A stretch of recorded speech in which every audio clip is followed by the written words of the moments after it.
So it's been a few weeks since watching and dreaming. How y'all holding up? Hi, hello everyone. Before we get into the video, I'd just like to say welcome to all the new subscribers who came from my last video. I hope you stick around and enjoy your stay. That is all. So it's been a few weeks since watching and dreaming. How y'all holding up? I don't feel like I have to do much intro here. The Owl House is over, and the people need a new show to fill the void. And I have some recommendations that could be your new hyperfixation and or escape from reality. Just call this toll-free number. No. I couldn't even commit to the bit. Let's just get into it. So first, obviously, let's get the obvious out of the way. Watch Amphibia. All 3 seasons are completely out on Disney+. Watch it. Amphibia follows Anne Boonchoi, an ordinary middle schooler from LA that through some mystical magical mishaps and a healthy dose of peer pressure, finds herself in a swamp where frogs and various other amphibian creatures talk. Now she's stuck. Got no plan, just her luck. She'll do the best Okay, I'm done with it. I'll stop this bit. Through her journey trying to find her friends and a way back home, as well as forming a tight bond with the frogs that took her in, Anne learns deep lessons about her own self-worth, identity, and the importance of sticking up for the little guy, among, other things. And you guys already know I love Amphibia. I've talked about Amphibia on this channel more than I've talked about the Owl House. The two are commonly referred to as sister shows. They started around the same time, have similar isekai concepts, etc., etc. And yeah, this is a great show to watch after the Owl House. It's got a lot of the same beautiful coming-of-age narrative stuff, life lessons, that magnificent found family energy. It's funny as hell. This surprised me a whole lot while watching it, but it has a lot of like horror/comedy, like jump scares and creatures similar to the Owl House. Oh, which makes a lot of sense when you think about it. Both Matt and Dana are Gravity Falls alum. I've been doing this thing where I talk about like noteworthy people. I don't want to call them celebrities. Noteworthy people, and I've just been calling them by their first name as if we're friends. Which is like one of the first things you learn in like writing classes in elementary school is to not do that. You call them by your last name. Like professional journalism, you call them by their last name or their full name. Sorry. I'm comparing the two a lot since this is the Owl House just ended What Now video, but Amphibia has a lot of its own merit. The setting is so unbelievably fun and well thought out. From Wartwood to Newtopia, the settings are gorgeous and unique. Wartwood's all rustic and swampy, and Newtopia is this seashell-filled, regal and larger-than-life city. Those are just 2 examples. Obviously, there are other places in the show, and they're all good. All the characters are phenomenal. They're all very complex, layered characters with interwoven and conflicting motives that make for really great, and at times, not telling you what times, because spoilers, but at times really tragic interactions and drama. I love all the complicated mess of the Calamity Trio, the beautiful, extremely strong, and insanely touching sibling relationship between Anne and Sprig. All of it. I love Andrea's so much. I never get tired of Keith David. Also, Anne is played by Brenda Song, and to my knowledge, she never voice acted before, and she's incredible in this. But let's not make this part too long. Can you tell I like Amphibia? Can you tell? Can you? Can you tell it took over my life for months? Both after True Colors and after the finale. Also, another obvious one I already mentioned, watch Gravity Falls. I can't talk much about why it hits so hard because I haven't seen it in years, but yes, it's very good. Watch it. I'll probably watch it soon. I've been saying that since last year. I have to rewatch Gravity Falls. I just have to do it. Just do it. Shia LaBeouf is a monster. Okay, keep it rating. Keep going. So after Amphibia ended and the Owl House was slated to end very soon, people were looking to the Disney TVA to pop out another hit. We got an absolute flop, and a pretty good one that I love, but haven't seen enough to talk about. But after both of these, Disney struck gold in a way they never have before, and I don't think they ever can again.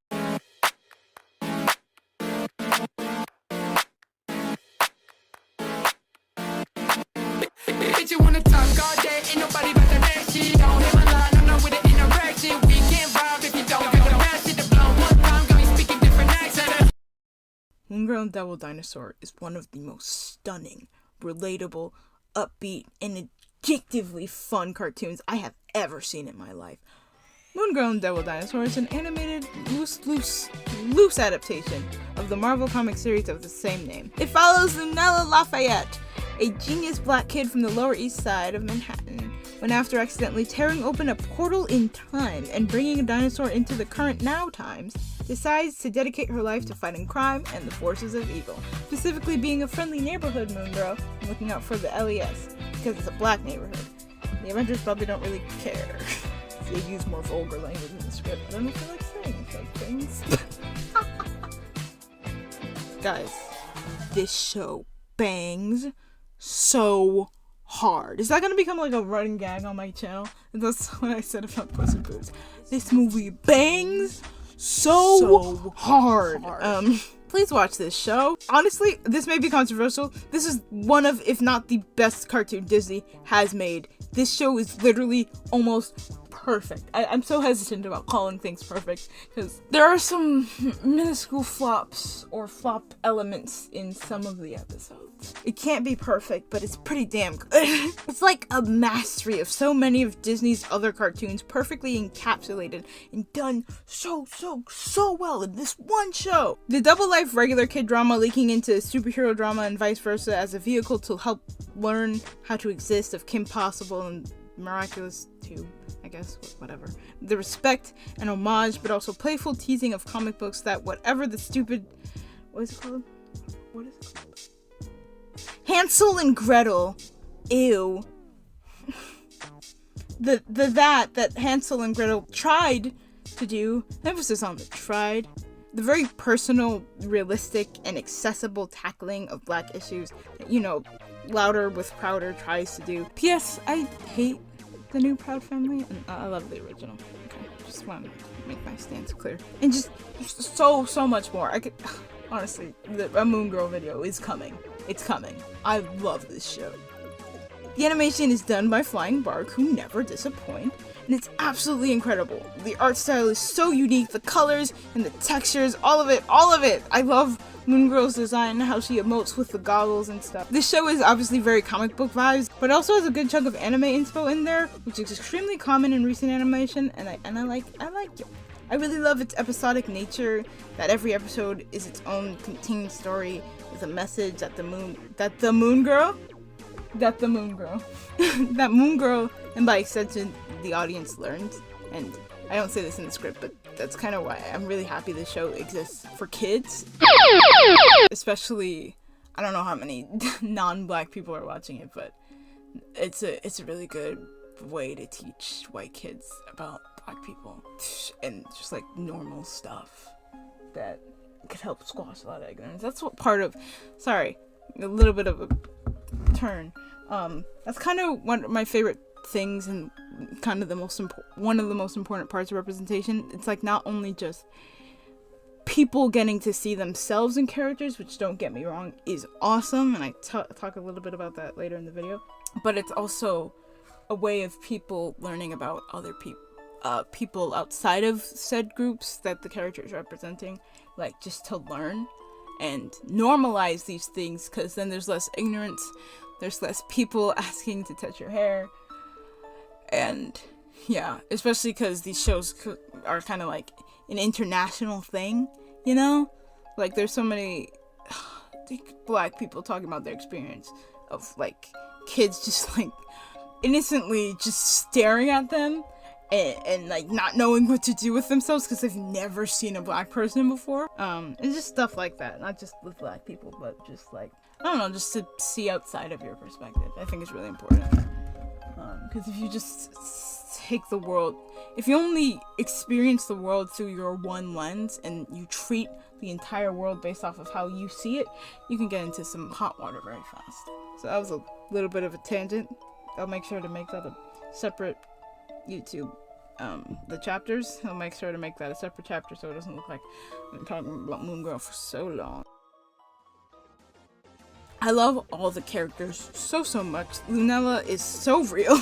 She's such a realistic and accurate portrayal of the youth today, as well as the black New Yorkian youth today. I adore Casey and the two's friendship. Their handshake is literally the coolest. No offense, Troy, not bad. I love Devil. I love her family. The soundtrack is insane.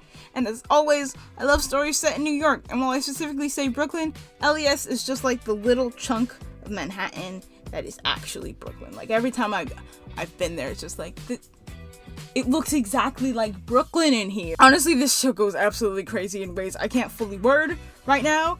Just go and watch it. I assure you, a good time and plenty of inspiration if you're an artist. All of season 1 is out on Disney Plus, so go, please, check it out. Damn, I kind of been sucking Disney's dick this whole video, huh? Yeah, no, I don't like that. Let's fix that. Dead End Paranormal Park is a Netflix animation show adapted from the graphic novel series Dead Endia. Sorry. It follows 2 teenagers, Norma and Bonnie, that work at a pretty haunted amusement park. Adventures with all kinds of horror creatures abound as they find themselves as well as slowly uncover what mysteries the park is hiding. Sorry if the audio sounds a little different, I'm now sitting on the floor. So I think it should be obvious why I included this one. If you're a fan of the Owl House, you are definitely a fan of the supernatural, creepy creatures and such, especially when they are goofy, silly, and Dead End has no limit of silly little guys. Also, look guys, gay people, I know y'all like gay people. I put in parentheses confetti for that part. So hopefully there was confetti. This show from the very start gets you so invested, expertly crafting not only the allure and mystery of the park and the notorious woman it is based around, but also the personal drama of each character, their story, their motives. Toe slipply dipped their toes. See what I did there? Toe as in the Owl House, but also toe as in your feet fingers. I feel like it would have been funnier if I had been saying toe the rest of the video instead of the Owl House, but I just can't do that. Anyway, they dip their toes into neurodivergent characters / stories. To my knowledge, Luz is the only canonical neurodivergent character, but a good number of these motherfuckers are coded as hell. Gus comes to mind, very autism. Anita's curse kinda is a stand-in for disability in general, so I don't know. But Norma in this show, where am I? Whoa, I lost my place. Oh god, I'm like about to crash. My systems are failing. But Norma in this show is autism for real. Not only is it amazing to see having an autistic lead become less and less scarce, she also is just very good, accurate rep. And I love her dearly. And honestly, it's another sweet coming of age story with excellent characters, great comedy, fun creatures, and mystery. And yeah, would I love to see more of it. That was pretty good. Got through that whole thing without really mentioning I've only seen 2 episodes of it. Go me. I have more, rapid fire. It's an oldie, but still a goodie. Well, I feel bad saying it's an oldie. That makes me old. It's an oldie, but still a goodie. Watch Adventure Time. It is my favorite show of all time, and it's 10 seasons long. Lots of stuff for you to hyperfixate on in there. Kid Cosmic is an underrated one. It's Craig McCracken's newest project. It's a blast. Fun characters, fun unique animation. Everyone's hopped on this one lately, got him on the bandwagon, now about time. DC Superhero Girls, the second iteration, is a massive triumph for little girl cell doll shows everywhere. Such fun, unique, but extremely faithful takes on DC characters, interesting and very unique use of said characters, an absolute blast. I will talk in depth about it one day. Inside Job, I'm sure most of you have probably seen it. Watch it again. Watch it again. Watch it again anyway, it's good. Don't cut any of this out. This whole thing is amazing. Watch every Disney Watch every Disney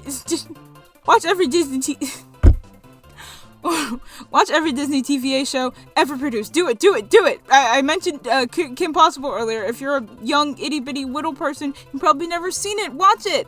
Rise of the Teenage Mutant Ninja Turtles, The Ghost and Molly McGee. Watch Lego Monkey Kid. I think I got everything.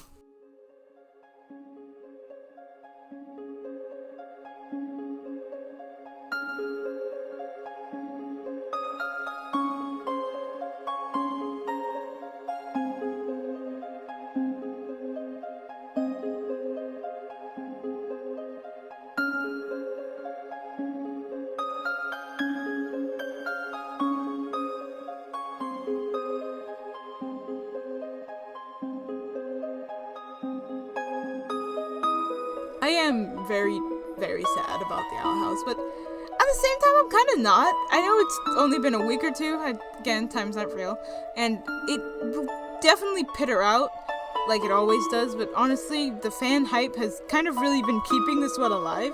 Like, so much fan art and comics that just have such a deep-rooted love and understanding of these characters. It kind of still feels like they're still here. God, that sounds so sad.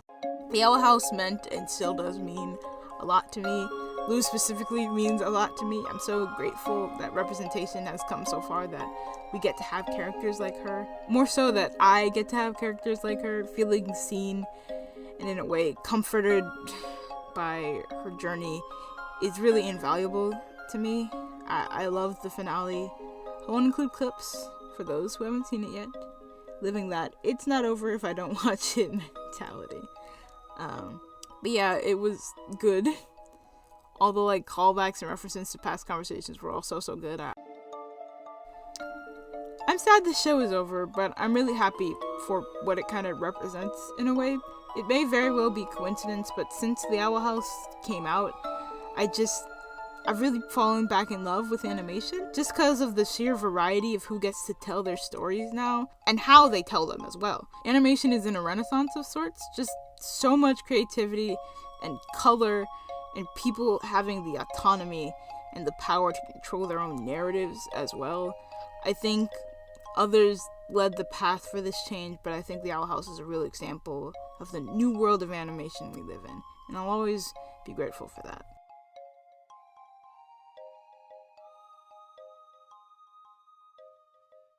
Well, anyway, that's gonna do it for this video. If you like what you saw here today, subscribe. I'm trying very, very hard to reach 1K and achieve my dream of making this a full-time job, so I'd really appreciate if you helped out. I am mulling over so many ideas for my next upload. I have a video essay idea that I think it'd be fun, and I've also been brainstorming a lot on my magical girls I introduced in a video last year. I'll link that video. I'll put that video in the end card. It's still a banger. Warning, it will put you to sleep. It's so calming. I don't know why I'm talking so calming in it, but it put me to sleep. I've been thinking about those guys that you guys liked, and we'll probably be making a part 2 soon. If any of that sounds interesting, subscribe. I already said it. Hit that subscribe, hit that bell too if you want. Who knows? Let's get crazy with it. Okay, thanks for watching, and I hope to see you around these parts again soon, my fellow weirdos. Bye-bye!